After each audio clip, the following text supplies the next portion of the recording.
बिस्मिल्लाहिर्रहमानिर्रहीम अस्सलाम वालेकुम। हमेशा ये कहा जाता है कि जी पाकिस्तान के अंदर अपॉर्चुनिटीज़ नहीं है, टैलेंट नहीं है, ऐसा है वैसा है। लेकिन एक पाकिस्तानी ने ऐसी एग्जाम्पल सेट की है कि दुनिया के टॉप के सेकंड नंबर पर आने वाले मैकडोनल्ड के बाद ब्रांड केएफसी, उनके वो सीईओ बने हैं और इतना सक्सेसफुली चला रहे हैं, इतना ज़्यादा सक्सेसफुली चला रहे हैं। साबिर समी, इन्होंने पूरी दुनिया में पाकिस्तानियों के लिए जो राह हमवार कर दी है, पूरी कौम यकीन कीजिए इस शख्स का एहसानमंद रहेगी कि एक बिल्कुल मिडिल क्लास घराने से उठने वाला एक शख्स किस तरह कराची की यूनिवर्सिटी में पढ़ता है और वहां से पढ़ते हुए लगातार मेहनत करता करता करता करता 54-55 साल की उम्र में जाकर वो केएफसी का सीईओ बन जाता है और इतना सक्सेसफुली रन कर रहा है कि पूरी दुनिया के अंदर उसने एग्जाम्पल सेट कर दी है कि जितने बड़े बड़े ब्रांड्स हैं उसके सीईओ पाकिस्तानी बन सकते हैं।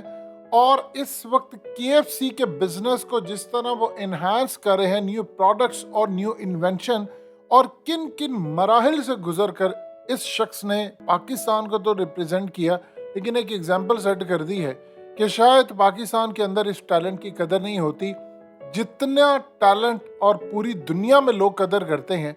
वो उनकी जो कदर होती है उसकी कोई मिसाल दुनिया में नहीं मिलती।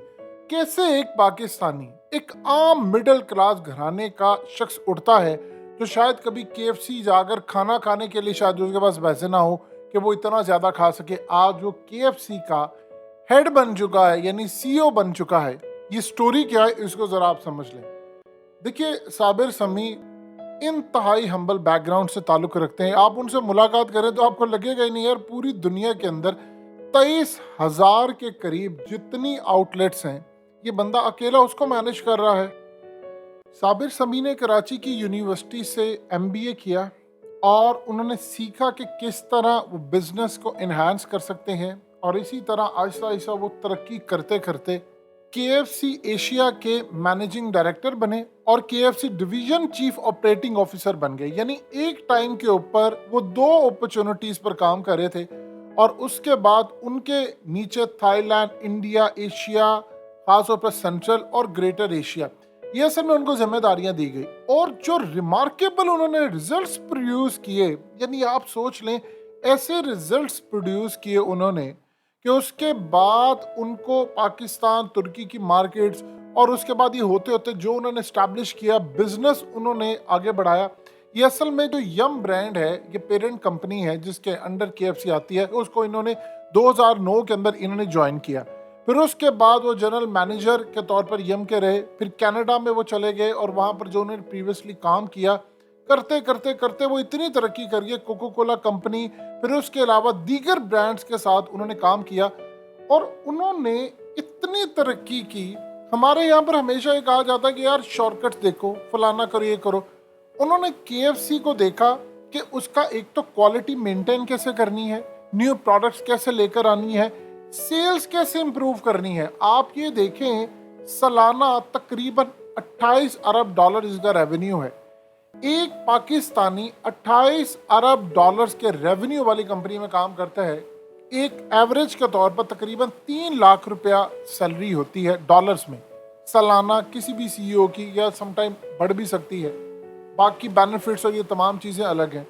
अब जब इनकी सिलेक्शन होनी थी तो उस वक्त तमाम मेजरमेंट्स देखे गए, इनकी कारकर्दगी देखी गई कि कौन सा बेस्ट बंदा हो सकता है जो केएफसी के सीईओ के तौर पर सामने है। इंडियंस थे और बहुत सारे लोग थे, उनको रिजेक्ट किया गया और इनको वहां पर लेकर आया गया और उसके बाद अब ये सक्सेसफुली केएफसी के सीईओ के तौर पर काम कर रहे हैं। हमें ये हमेशा बताया जाता है कि जी वो मेहनत करोगे तो कामयाब होगे। ये बातें पाकिस्तान जैसे मुल्क में एग्जिस्ट नहीं करती। आप ये सोचिए कि एक बंदा पाकिस्तान के अंदर, आप देखें इस वक्त क्या मामला है, आपको केएफसी का वो स्टैंडर्ड ही नजर नहीं आएगा जो दुनिया भर के अंदर है।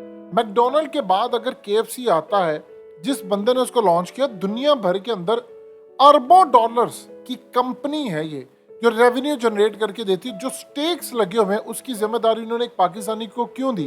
यार उसका खाना टेस्ट हो, फलाना। उन्होंने जिम्मेदारी इसलिए दी उस बंदे को कि उसके अंदर कैपेबिलिटी थी कि 2 चीजें वो सबसे बेहतर कर सकता है। एक क्वालिटी मेंटेन कर सकता है, बिजनेस की सेल ग्रो कर सकता है और उसके अलावा वो दुनिया भर के अंदर नई प्रोडक्ट्स लॉन्च करने का माहिर है। अब जो लोग साबिर के नीचे काम करते हैं उन्होंने बताया है कि हंगर जिसे कहते हैं, कामयाबी की जो हंगर है, बजाय साजिशें करने के, ये देखने के, हालात को जिम्मेदार ठहराने के मेरे मुल्क के अंदर ये अपॉर्चुनिटीज नहीं थी, उन्होंने रास्ते बनाते गए। और रास्ता किस तरह? वो अपने आप को ग्रो करते गए, नई से नई चीजें सीखते गए। टैलेंट उनके अंदर था। जो साजिशों के अंदर लोग एक दूसरे की टांग खींच से लेग पुलिंग करते हैं, उसमें टाइम वेस्ट करने की बजाय उन्होंने प्रोडक्टिविटी के ऊपर काम किया।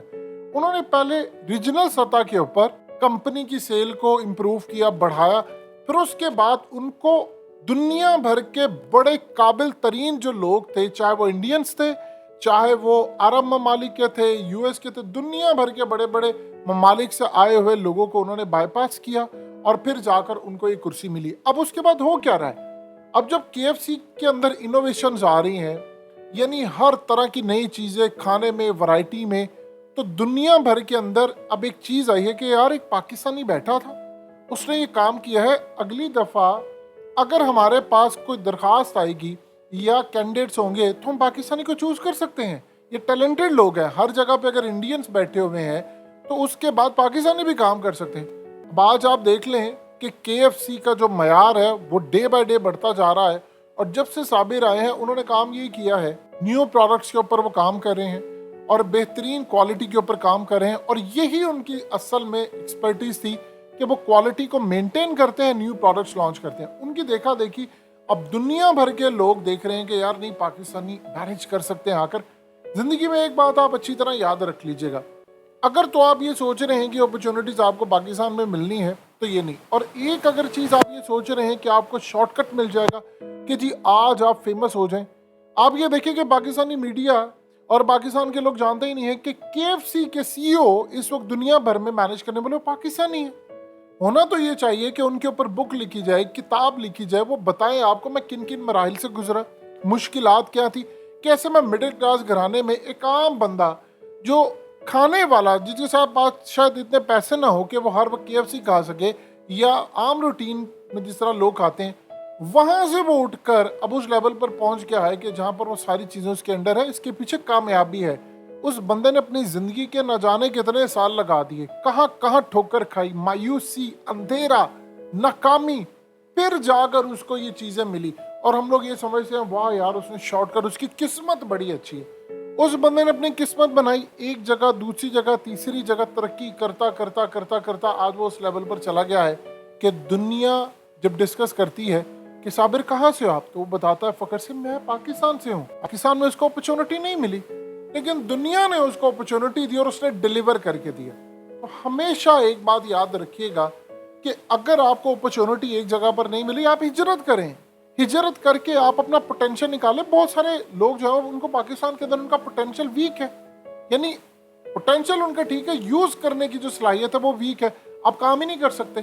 तो अगर आप दुनिया के अंदर रिप्रेजेंट कर सकते, यही वो वजह है। हमें हर चीज में अगर पाकिस्तान के अंदर से लेकर दुनिया भर में आप मेंटेन करें, क्वालिटी प्रोडक्शन दिखाएं, तो दुनिया आपको ये नहीं देखती यार ये पाकिस्तान से, वो देखती है आपने काम करके दिया है, आप मेंटेन करने के काबिल है।